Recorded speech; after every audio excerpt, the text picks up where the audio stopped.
নারে তাকবীর। বৈরবী সাহেবের আগমন, তোফাজ্জল হুজুরের আগমন।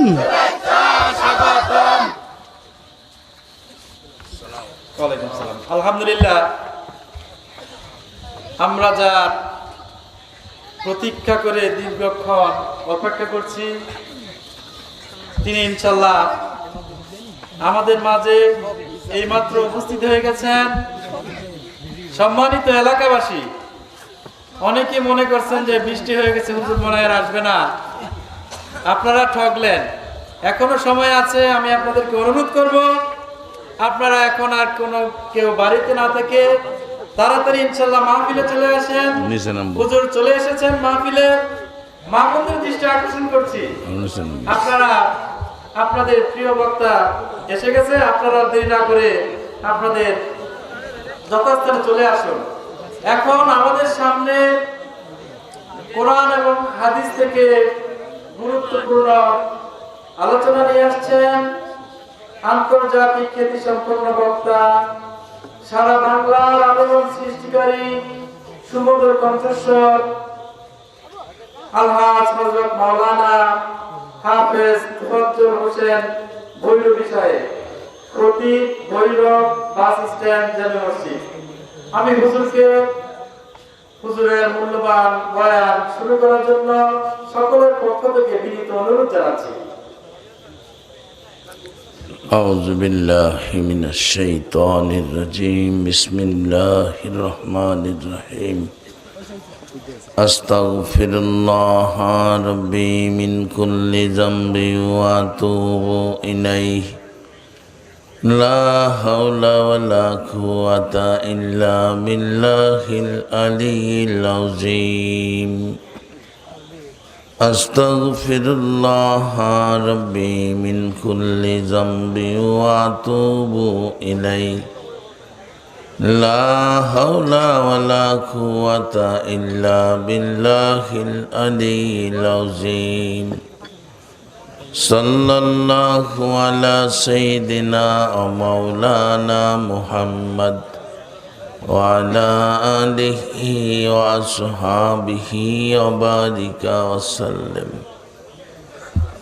السلام عليكم ورحمة الله وبركاته. وعليكم السلام ورحمة الله وبركاته.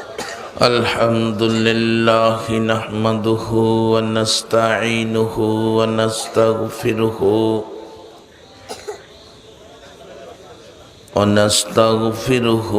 ونؤمن به ونتوكل عليه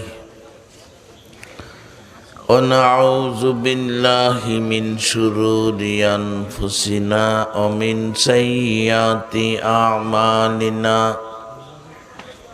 من يهده الله فلا مضل له ومن يضلله فلا هادي له ونشهد أن لا إله إلا الله وحده لا شريك له ونشهد أن محمدا عبده ورسوله فقد قال الله تعالى في كلامه المجيد والفرقانه الحميد أعوذ بالله من الشيطان الرجيم بسم الله الرحمن الرحيم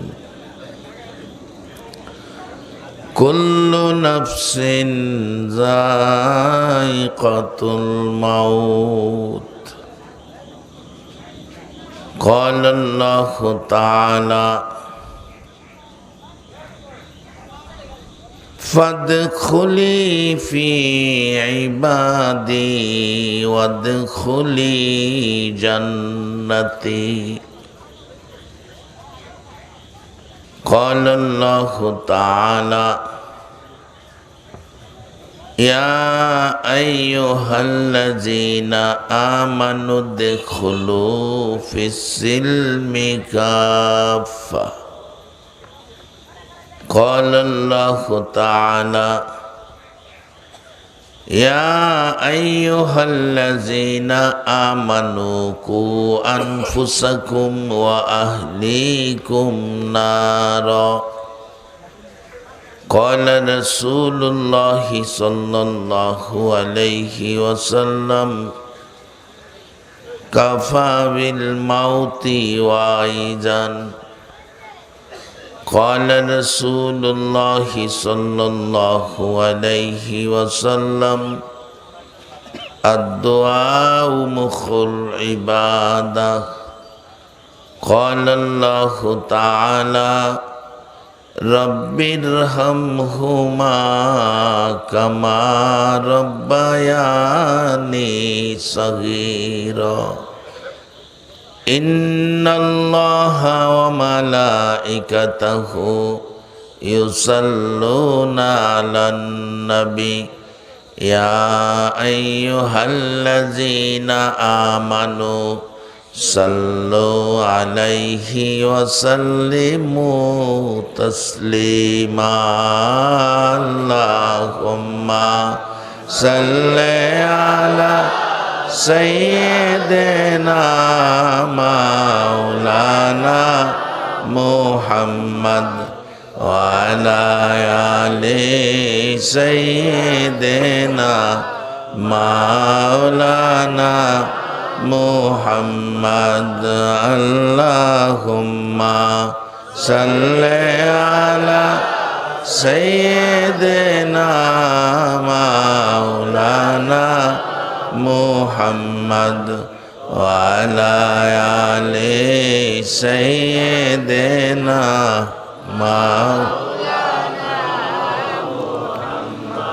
কবে জানি ডাকাশিবে এই বাড়ি ঘর সারিতে আপন পোশাক খুলে খুলে সদা কাফন পরিতে আল্লাহুম্মা সাল্লি আলা সাইয়্যিদিনা মাওলানা মুহাম্মদ ওয়া আলা আলি সাইয়্যিদিনা মাওলানা মুহাম্মদ লা ইলাহা ইল্লাল্লাহ লা ইলাহা ইল্লাল্লাহ লা ইলাহা ইল্লাল্লাহ লা ইলাহা ইল্লাল্লাহ লা ইলাহা ইল্লাল্লাহ লা ইলাহা ইল্লাল্লাহ লা ইলাহা ইল্লাল্লাহু মুহাম্মাদুর রাসূলুল্লাহ সাল্লাল্লাহু আলাইহি ওয়াসাল্লাম। সম্মানিত উপস্থিতি, আজকের এই মরহুম আসগর আলী সাহেব ও তার মা বাবা সহ সকল কবরবাসীর রুহের মাগফিরাত কামনায় একদিন ব্যাপী ওয়াজ ও দোয়ার মাহফিলের শ্রদ্ধাভাজন সভাপতি, আজকের মাহফিলের সম্মানিত উদ্বোধক, এলাকার গণ্যমান্য ব্যক্তিবর্গ,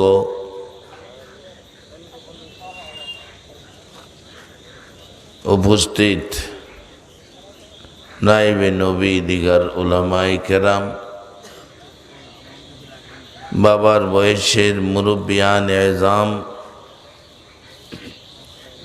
দিনদার ইমানদার যুবক ভাইয়েরা, পর্দার আড়ালের মা ও বোনেরা, সকলের প্রতি আমার সালাম, আসসালামু আলাইকুম ওয়া রাহমাতুল্লাহ।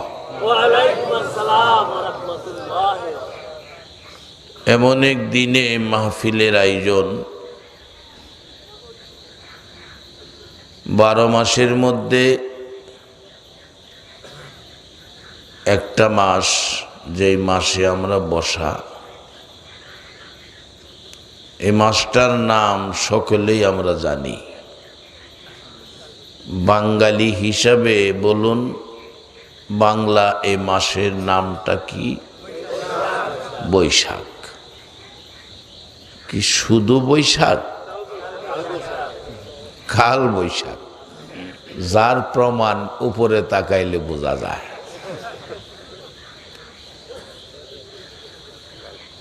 এই মাসের চরিত্রই এটা দুঃখের কিছু না।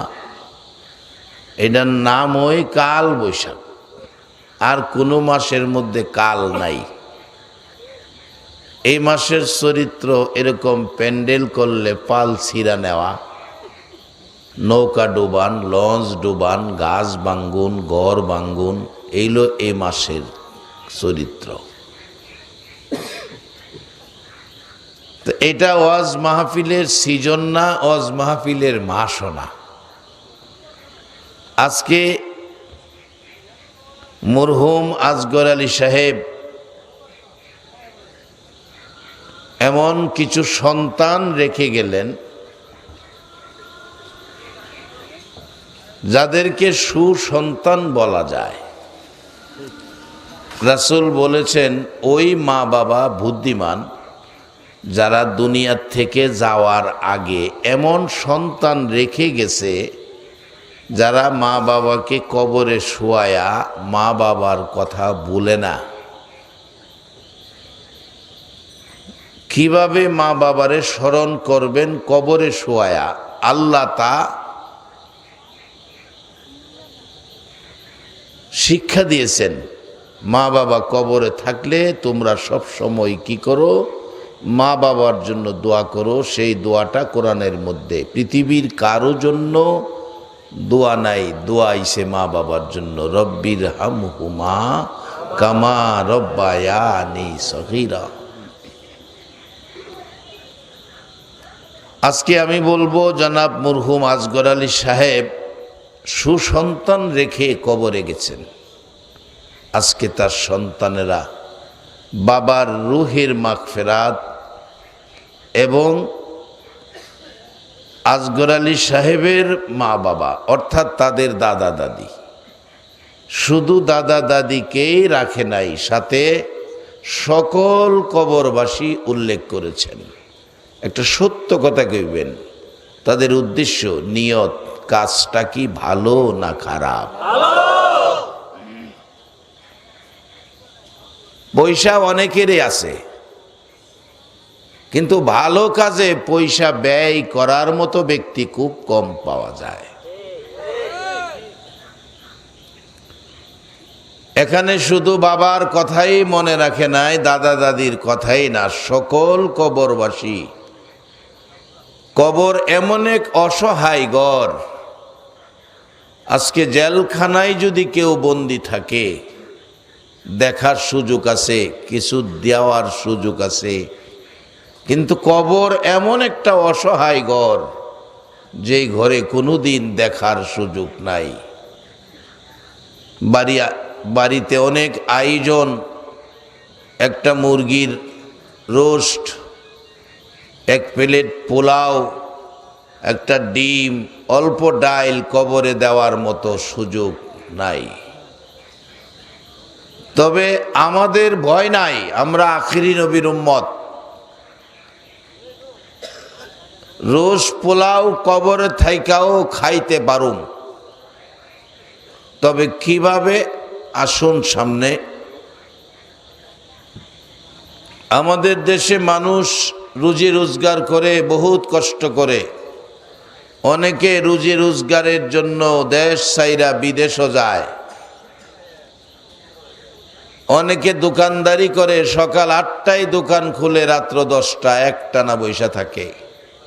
সন্ধ্যার সময় হিসাব করে দেখে 780 টাকা লাভ। খুশি, আজকে 780 টাকা লাভ হয়েছে, ছেলে মেয়ে নিয়ে 4টা ডাইল ভাত খাইতে পারবো এই ব্যবসা দিয়া। অনেকে চাকরি করে, অনেকে গৃহস্থী করে, অনেকে দোকানদারি করে, অনেকে বিদেশ যায়। উদ্দেশ্য একটা, এই দেশে কিছুদিন ডাইল ভাত ছেলে মেয়ে বিবি বাচ্চা নিয়ে খাবো, শান্তিতে থাকবো। তবে দুনিয়ায় শান্তিতে থাকার জন্য যদি এত পরিশ্রম করুন লাগে, দেশ চাইরা বিদেশও যাউন লাগে, কবরে শান্তিতে থাকার জন্য কিছু পরিশ্রম করা দরকার আছে না? কারণ কবরে গিয়াও যেন 4টা ডাইল ভাত খাওন যায়, এই ব্যবস্থা দুনিয়ার থেকে করতেই। বলবেন হুজুর কবরে কি ডাইল ভাতের ব্যবস্থা আছে? জি, কোরআনে বলছে কবরে ডাইল ভাতের ব্যবস্থা আছে। খুঁজা বাইর করুন আপনাদের জন্য, আল্লাহ যদি আমার তৌফিক দেয়। সকলে বলুন আমিন। সম্মানিত উপস্থিতি, কালবৈশাখী ঝড় তুফানের দিনে যারা ঘর থেকে বেরিয়ে মাহফিলে আসছেন, আমি এই জায়গাটুকুন আসতে জুতা ভিজা, পায়ের মধ্যে কাদা লাগছে। অনেকে বসে আছেন, হয়তো নিচে বিছনা ভিজা, জামা কাপড় ভিজে যেতে পারে, তারপরেও মাহফিলে আসছেন, মাহফিলে বসে রইলেন। একটা সত্য কথা কইবেন, যারা আয়োজন করছে মাহফিলের, আপনারা আইছেন কি তাদেরকে খুশি করার জন্য, নাকি আমার আল্লাহকে খুশি করার জন্য?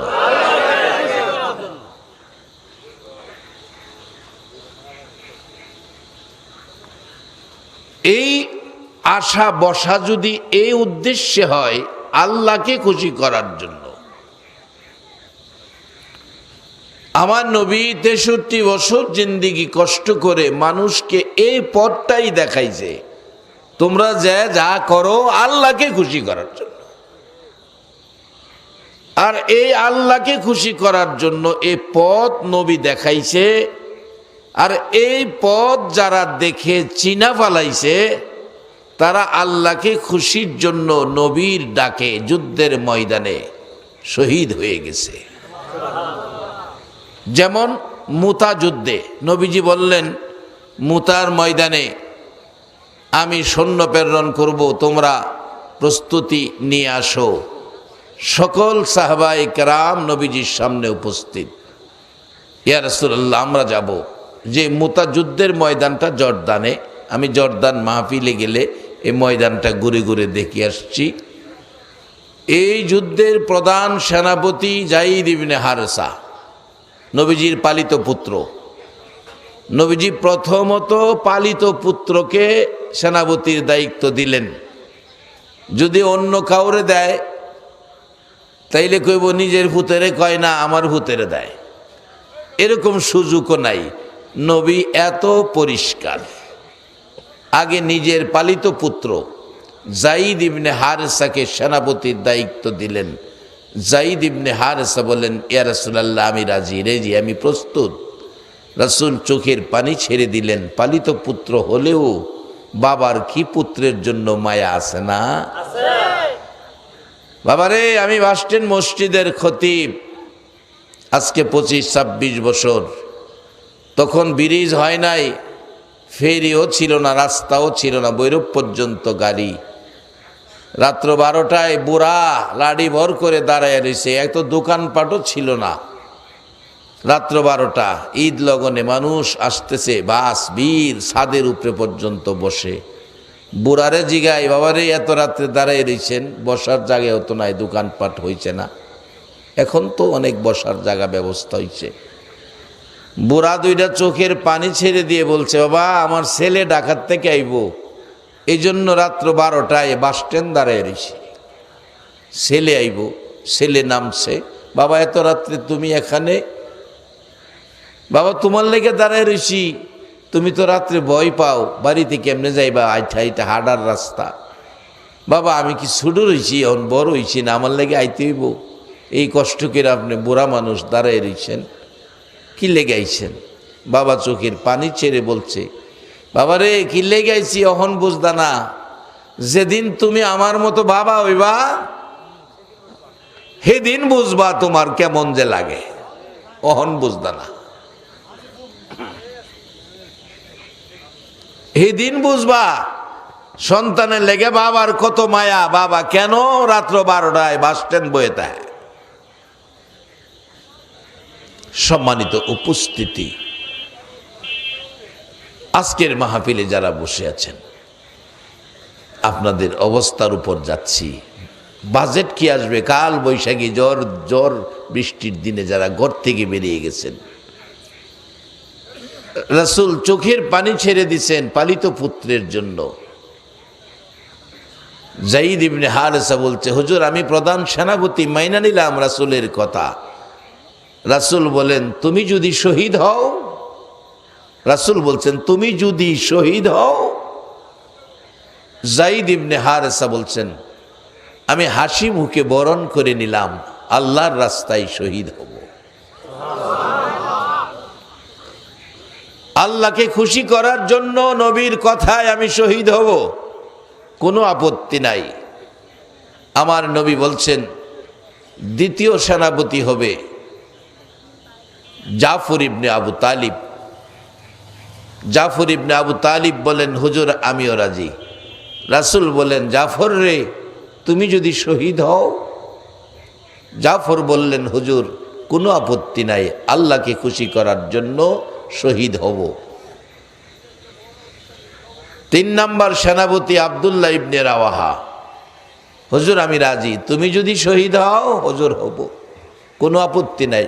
জর্দানের ঘটনা নিজের চোখে দেখে আসছি ময়দান, এবং এই 3 জন নবীজির পবিত্র জবানের ঘোষিত সেনাপতির মাজার শরীফ নিজে জিয়ারত করে আসছি। শহীদ হলো, শহীদদেরকে রাসূল নির্দেশ দিল, এই রক্ত মাখা জামা সহ দাফন করো। আমি হাসরের দিন দেখাবো অন্য কোন নবীর উম্মত এই অবস্থা দেখাইতে পারবে না, আমি রাসূল দেখাবো।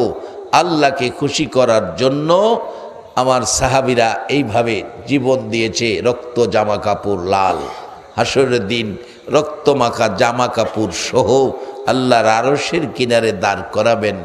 আমার মন বলে আজকে 1400 বছর পর 6500 কিলোমিটার দূর আপনারা যারা এই ঝড় বৃষ্টি কাল বৈশাখীর দিনে রাস্তাঘাটে বৃষ্টির পানি জমট হয়ে আছে, রাস্তাঘাটে অনেক জায়গা কাদা, যে মাঠে বসেছেন এখানেও কাদা, হয়তো পানিতে কাদায় জামা কাপড়ে লেগেও যেতে পারে।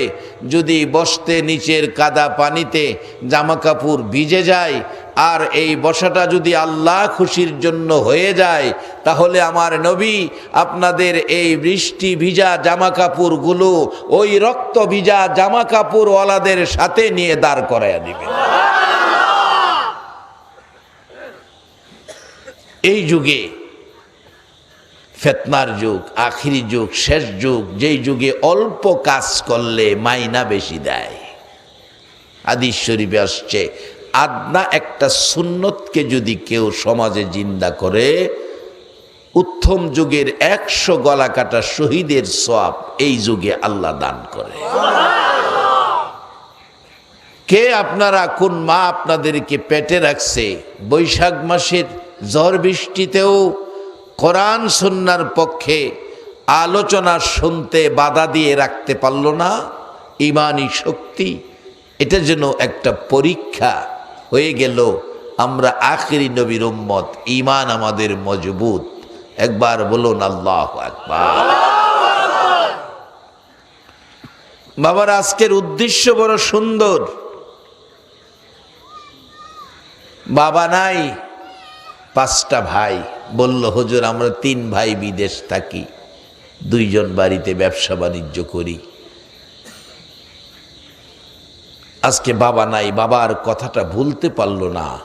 মা আছেন, আল্লাহ যেন তার মাকে সুস্থ রাখেন, হায়াত দেন। রাসূল বলতেন, যার বাবা জীবিত তার বেহেশতের একটা দরজা খোলা, যার মা জীবিত বেহেশতের 2টা দরজা খোলা। রাসূল বলতেন, সাহাবীরা তোমরা বেহেশতের চৌকাঠে চুমো খায়ো। সাহাবায়ে কেরাম বলতেন, ইয়া রাসূলুল্লাহ দুনিয়াতে বেহেশতের চৌকাঠ কোথায় পাবো? রাসূল বলেন, তোমার মা বাবার পায়ে চুমা খায়ো। মা বাবার পায়ের মূল্য বেহেশতের চৌকাঠের চেয়েও বেশি। ওই দিন এক মাহফিলে একটা বাচ্চা গজল গাইতেছে, ছোট্ট বাচ্চা পাশে দাঁড়ায়া, জান্নাতের চেয়ে দামি আমার মা, মা গো জান্নাতের চেয়ে দামি আমার মা, জান্নাতের চেয়ে দামি আমার মা, মা গো জান্নাতের চেয়ে দামি আমার মা, জান্নাতের চেয়ে দামি আমার মা। রাসূল বলেছেন, তোমার মায়ের পায়ের নিচে জান্নাত, তাহলে মায়ের দাম জান্নাতের চেয়েও বেশি। বাচ্চাটার গজল, ছোট্ট বাচ্চা, কণ্ঠ কি সুন্দর, হৃদয়ে এত ধাক্কা লাগলো। জান্নাতের চেয়ে দামি মা। অনেকে মা হারা এখানে আছেন, আছেন না? আমি নিজে মা হারা। দেখি আমার মতো মা হারা কে আছেন, একটু হাত তুলে দেখান। অনেকগুলি হাত। মা হারা কোন মা? যেই মা পুষ মায়া মাঘ মায়া শীতে সন্তানের প্রস্রাবের বিজা জায়গায় শুয়া থরথর করে কাঁপছে, সন্তানকে শুকনা জায়গায় ঘুম পাড়াইছে। আজকে সে মা কবরে। বাবা হারা আছেন? বাবা হারা? আমি নিজেও বাবা হারা। আল্লাহ, বাবা হারা আমার মতো অনেক। সে কে বাবা? সেই কে বাবা? সন্তানের জন্য জীবনে কত কষ্ট, কত বাবা ঠেলা রিক্সা অটো, মাটির লেবার, মাটি কাটছে সারাদিন, বিকালবেলা বাবার ঘাড় বাঁকা, সোজা হয় না। 500 টাকা হাজিরা, 450 টাকার সংসারের বাজার করে বাবা 50 টাকা দিয়া সন্তানের মজা কিনছে। এই বাবা মার জন্য রাসূল হাদিস শরীফে বলেছে দোয়া কইরো। আল্লাহ বলছে কি দোয়া করবা? আমি শিখাইলাম, রব্বির হামহুমা কামা রব্বায়ানি সগীরা। রাসূল হাদিসে বলছে আর দোয়াও মুখুল ইবাদা, সব জিনিসের সার্থকতা হলো দোয়ার মধ্যে। আজকের এই কালবৈশাখী ঝড় তুফানের দিনে যারা কষ্ট করে এসেছেন, প্রত্যেকের কেউ না কেউ কবরে আছে, কেউ না কেউ প্রত্যেকেরই কবরে আছে। তারা কবর থেকে আর কিছুই চায় না, শুধু আত্মীয় স্বজন আলী আওলাদ বংশের কেউ যদি হাত বার আল্লাহর কাছে দোয়া করে, আল্লাহ এই দোয়া কবুল করে কবরবাসীদের কবরে আমার আল্লাহ শান্তি দান করে দেয়। যার বাস্তব এক যুবকের জীবনী, সে ভালো কাজ বলতে করে না, খারাপ পাইলে ছাড়ে না। এই জাতীয় যুবক আমরা দেশে আছে না? ভালো কাজ করেই না, খারাপ পাইলে ছাড়ে না, যা আছে সব খায়। অবশেষে ভিতরে মেশিনপত্র জ্বলে পুড়ে নষ্ট, অশান্তি। ডাক্তারের কাছে গেলে ডাক্তার বলে আপনি কি করেন? কয় ডাক্তার সাহেব সত্য কথাই বলি, যা আছে সব খাই, ভালো কাজ করি না, খারাপ সারি না। কয় আপনার ভিতরে মেশিনপত্র যা আছে নারী বুড়ি জ্বলে পুড়ে ছাই হয়ে গেছে, ওষুধ খাইয়ে লাভ নাই, বাড়িতে যায় যা খাইতে মন চায় খান, 1 সপ্তাহের বেশি মনে হয় আপনি বাঁচবেন না। বাড়িতে যায় কাঁদতেছে, বিবিজি গাই কান্দো কেন? কান্দি, ডাক্তার কইছে 1 সপ্তাহের মধ্যে মরে যাব। বিবি গো, জীবনে যা অন্যায় করছি, কবরে গেলে তো আমার আযাব হবে, কি করি? দুঃখে কান্দি। বিবি কয় এতদিন অন্যায়ের কথা আর মনে নাই, আজকে মনে হয়েছে কবরে যাওয়ার কথা মনে হয়েছে, এই জন্য কান্দো। বিবি একটা ওসিয়ত করে যায়, কি? তোমার পেটে বাচ্চা, বাচ্চাটা যদি ছেলে হয় হেরে মাদ্রাসায় দিয়া কোরআন পড়ায়ও। মারা গেছে, কবরে আজাব চলছে। আল্লাহর মেহেরবানি ছেলে হইছে, মাদ্রাসায় দিছে, ছোট্ট বাচ্চা কায়দা নিয়ে গেছে। উস্তাদ বলছে, বাবা আসো, তোমার বাবা তো খারাপ ছিল, তুমি নি ভালো হইতে পারো। আউযুবিল্লাহি মিনাশ শাইতানির রাজিম, বিসমিল্লাহির রহমানির রহিম সবক দিলেন। বাচ্চাটা পড়লেন আউযুবিল্লাহ বিসমিল্লাহির রহমানির রহিম। আল্লাহ ডাকতেছে, ফেরেশতারা এ বাচ্চার বাবার কবরের আযাব বন্ধ করে দাও। ফেরেশতারা বলেন, প্রভু গো, তুমি না বলেছ কঠিনতর কঠিন আযাব দেওয়ার জন্য, এখন কেন বললা হঠাৎ করে আযাব বন্ধ করে দেওয়ার জন্য? আমার আল্লাহ ডাকে, ও ফেরেশতারা আযাব বন্ধ করো। বলার কারণ হলো তার নিষ্পাপ বাচ্চা কোরআন পড়ার জন্য, কোরআন পড়ার কৌশল হলো কায়দা, কোরআন পড়া শিখার জন্য কৌশল হলো কায়দা। কায়দা হাতে লইয়া কোরআন পড়বে। সেই বাচ্চাটা কায়দা হাতে নিয়ে বলছে, বিসমিল্লাহির রহমানির রহিম। আমি বলে রহমান আর রহিম। রে ফেরেশতারা, এমন একটা নিষ্পাপ বাচ্চা আমার রহমান রহিম কইয়া ডাক মারছে। আমি আল্লাহ রহমান রহিম নামের সায়রে ঢেউ উঠে গেছে।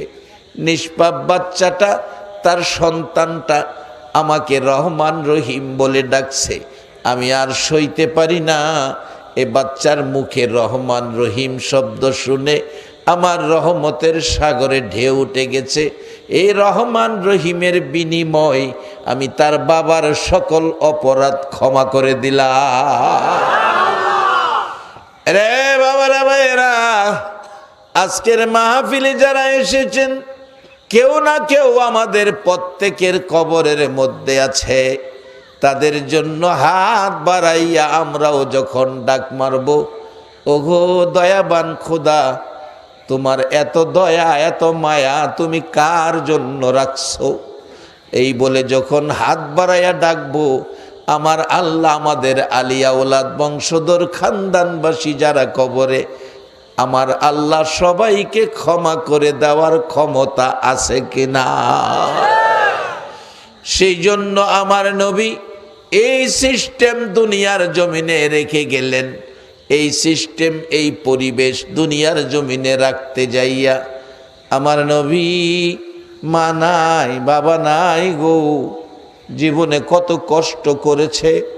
একটা কষ্ট নিজের জন্য নয়, সবগুলি কষ্ট নবী উম্মতের জন্য। আমার নবী আমার আল্লাহর সাথে ফাইসালাই গেলেন। আমার আল্লাহ ডাকে, বন্ধু গো, রজব আমি আল্লাহর মাস, শাবান তুমি নবীর মাস।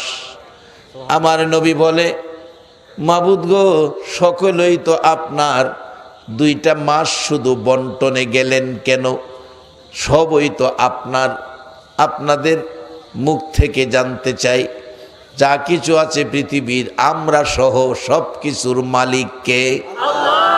আওয়াজ করে বলুন, একবার বলুন আল্লাহু আকবার। সব কিছুর মালিক আল্লাহ। এই মালিকের 8টা জান্নাতও আছে। কি কর? 8টা জান্নাত আছে। সব কিছুর মালিক আল্লাহ। আমরা মালিক বানাইছি এমন এক মালিকরে মালিক স্বীকার করছি যে মালিকের জান্নাত আছে। আমরা যখন মালিক বানাইয়া লাইছি, এই মালিক কি ইচ্ছা করলে আমরা জান্নাত দিতে পারে না? আমরা একটা ফরে সামু, যারা আমরা কষ্ট কইরা নিজের মুখের খাবারটা খুইলা আমরা খাওয়াইয়া কবরে গেছে, হেদের লেগা আগে ক্ষমা চাইয়া লই, পরে আমরার ক্ষমা। আমরারও ক্ষমা দিব। কোরআন শরীফের মধ্যে কইছে আমরা ক্ষমা দিব। দিব কোন সময়? ক্ষমা দিয়া হইলেছে।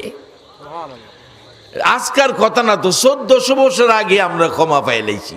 এটা আমার ওয়াজ না, কোরআনে আল্লাহর ওয়াজ।